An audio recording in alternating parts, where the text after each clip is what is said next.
Flash back. സമന്ത്ര കയ്യിലൊക്കെ ഉണ്ട്. അതിന്റെ കഴപ്പാ. അതുകൊണ്ട് ഇപ്പൊ എന്താ?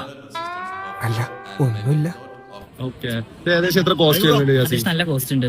അതാ നിന്റെ വിഷമം. അല്ല മുകളിൽ എന്തായാലും 3 lakhന് മുകളിൽ ഈ വാച്ചിനുണ്ട്. ഒറിജിനൽ ആണെന്ന് പറയില്ലടാ, അത്രക്ക് ആർട്ടിഫിഷ്യൽ. ഏതാ ബ്രാൻഡ് ഏതാണ്? ബൽഗാരി. ബൽഗാരി. എന്നിട്ട് തക്കടുക്കുണ്ട എന്ത് പറഞ്ഞു?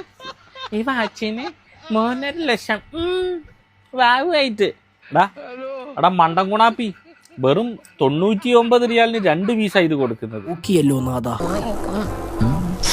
എന്താ ഉറക്കം വരുന്നു. ശബത്തി കുത്താതെ കളിയാ. എന്നിട്ട് ഇതിന് 3.5 ലക്ഷം റുപ്യ, 3.5 കക്ഷാണ്.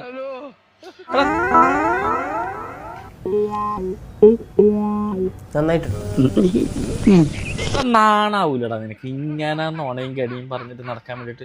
ഈ നമ്മുടെ അയ്യങ്കാലത്ത് ഷോപ്പിൽ വാ, അപ്പൊ ഇവിടെ വന്നു കഴിഞ്ഞാൽ 2 പീസ് 99 ഈ സാധനം കൊടുക്കുന്നുണ്ട്. നീ വെച്ചേരെ. എന്തോന്ന് ഒളിഞ്ഞു നീ വെച്ചേ.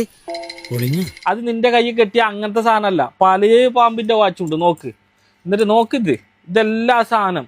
എന്നിട്ട് 3.5 ലക്ഷം. നാണം ഉണ്ടടാ നാറി നിനക്ക്. എടാ നിന്നെ ഞാൻ ശ്രദ്ധിക്കുന്നുണ്ടോ? പണ്ടേ പറഞ്ഞിട്ടുണ്ട്, നീ വായ പൊളിച്ചാല് മറ്റവന്റെ പിന്നെ ഈ നുണ പറയാ.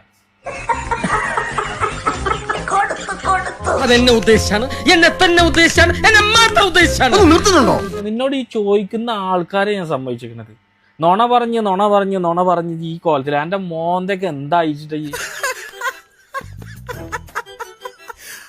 അവരെ പല്ലെറിഞ്ഞിട്ട് കാര്യമില്ല. ആരാണേലും ചിരിച്ചു. പൊതുവെ ലേശം കൂടുതലാണ്.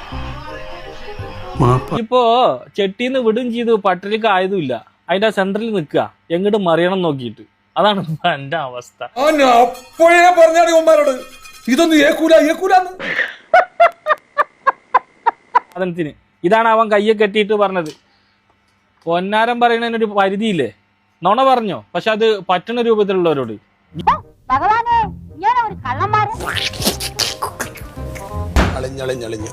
വല്ല കാര്യമുണ്ടോ? എന്തിനാണ് ഇങ്ങനെ ഇല്ലാന്ന് നടക്കുന്നത്?